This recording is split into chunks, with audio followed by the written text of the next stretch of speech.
Hello, my name is Vince Cerf. I'm Google's Chief Internet Evangelist, and as has happened in the past, DAtW2021 has offered me an opportunity to proselytize once again for IPv6. Many years ago, some of you may know the story that I had a T-shirt made that says IP on everything, and today I think it's got to be IP version 6. Look, the address space is 2 to the 128. That's about 3.4 times 10 to the 38th addresses, which ought to be enough to last until after I'm dead, then it's somebody else's problem. But we have not adopted IPv6 as broadly as I would like. Some estimates are about 30% penetration, although there are parts of the world and networks that are fully IPv6 capable. These are often and preferably also IPv4 capable to maintain compatibility with people who haven't quite caught up. So this dual stack capability seems like it's the practical way forward. It may not be everyone's favorite, but at this point it's the only way to get additional address space, which we are going to need because the proliferation of IoT or Internet of Things devices plus mobiles simply expands well beyond the IPv4 address space, even in the presence of network address translation, which has its own weaknesses and potential brittleness. So my view, which I hope many of you share, is that we should be intensely pushing for IPv6 capability.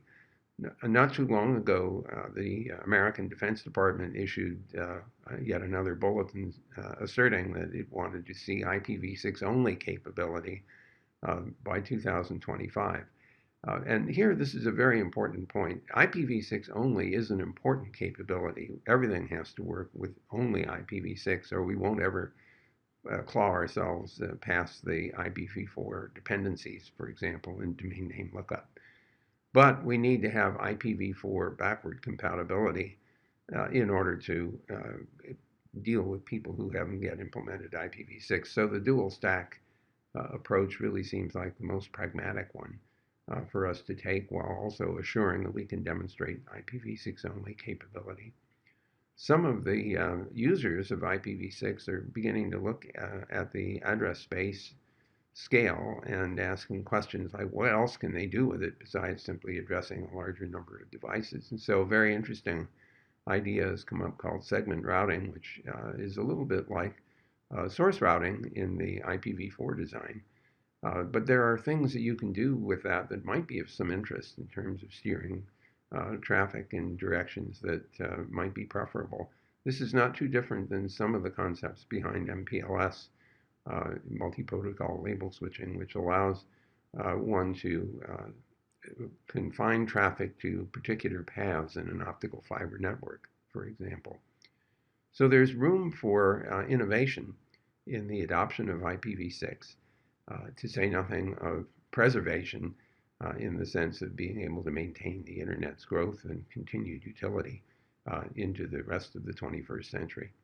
So thanks for listening to Virtual Vint. I look forward to seeing some of you face-to-face in person once we get past the COVID-19 pandemic, which I surely hope will happen in this 2021 year. In the meantime, I'll see you on the net.